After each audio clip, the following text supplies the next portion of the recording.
Martini, we're going to put you in some pneumatic compression on your left leg. We kind of already talked about that and decided it would be a good idea, and you're good with us doing that, so I'm just going to go ahead and get that on your leg, okay?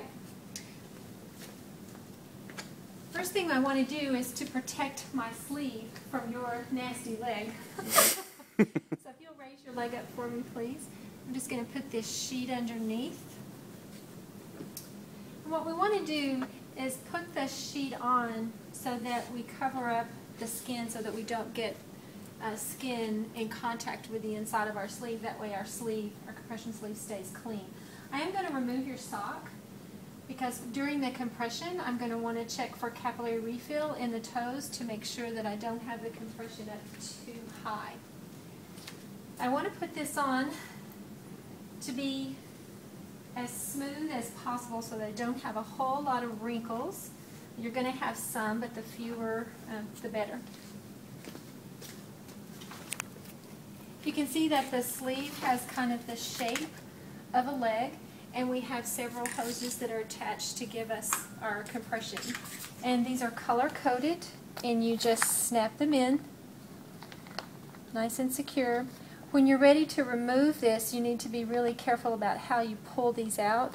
You want to hold the bottom really securely before you pull it, or you'll tear these out of the sleeve, and you won't get good pressure. So you're just going to unzip all the way, open the sleeve, and we're going to have Martini lift his leg up again. I'm going to put the sleeve underneath and then re-straighten my sheet. Go ahead and bring your leg down, Martini. Right. You want it to go up as high as it will go. I'm just going to fold this down a little bit more. I'm going to zip it up. And then I'm just going to check the placement to make sure that I have his heel appropriately placed down in the bottom of my sleeve. And the way I do that is I just pick up at the end here, and then the foot just kind of automatically slides down, and I can feel his heel right there in the heel of the sleeve. The foot part is open so that I can see his toes during therapy, and I can check for capillary refill. Very active little toes. Okay, we're going to connect our sleeve to the machine. And this machine has slots where we can have two sleeves going at the same time with the same settings.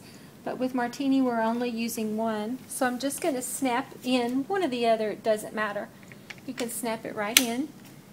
And because we're only using one, we have to block the other or we won't get good compression. So I'm going to slide it in and block the other set.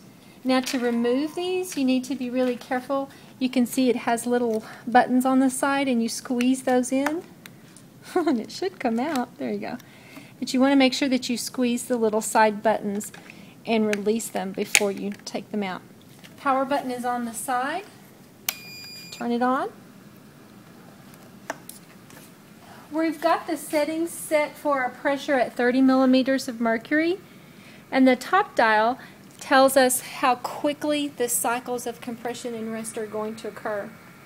And how we know what to set the pressure for is we take blood pressure on the patient while they're laying down, and we set the pressure level 20 millimeters of mercury below the diastolic pressure. That way we don't cut off any blood flow. And with Martini, we've already taken his pressure and we're fine at our current setting. When you turn the machine on, you can see that it starts filling from the bottom first through the different chambers to give us that good milking action. You can see that it fills up all the way to the top. It'll hold for so many seconds and then it'll slowly release, and then it will start the cycle again. Now to really help with the compression and the return of fluid out of the leg, you want to have the leg elevated, because people sometimes think that just having it in neutral with the body is elevation because it's not hanging down, but that's not true elevation. So we want the leg actually to be above the heart level, down at the bottom. So Martini, let me get you to lift your leg a little bit.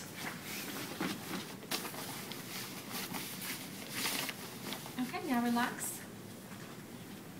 So this is about, that's a little bit higher than his heart. We could go one more pillow level up if we wanted to.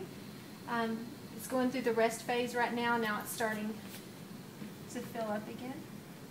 I do like to support the back of the knee, not just at the bottom of the foot. That way the leg is comfortable and well supported.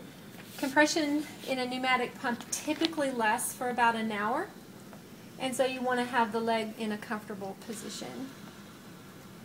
Now for the first time Martini has this type of compression, I'm going to check back with him in about 4, 5, 6 minutes, and I may take the blood pressure again just to make sure that there are no changes and that he's comfortable. All he has to do is call for me and I'll come and turn it off. So Martini, you've gone through a couple of cycles. Is that too tight for you? No. Does it feel okay? Feels good. Excellent. Next time it pumps up, I'm going to just quickly check your toes to make sure you're getting good blood flow. Okay? But I'm going to wait until the sleeve is completely filled back up so we have maximum pressure. And I'm just going to open up and then do a quick cap refill check. Wait just a second.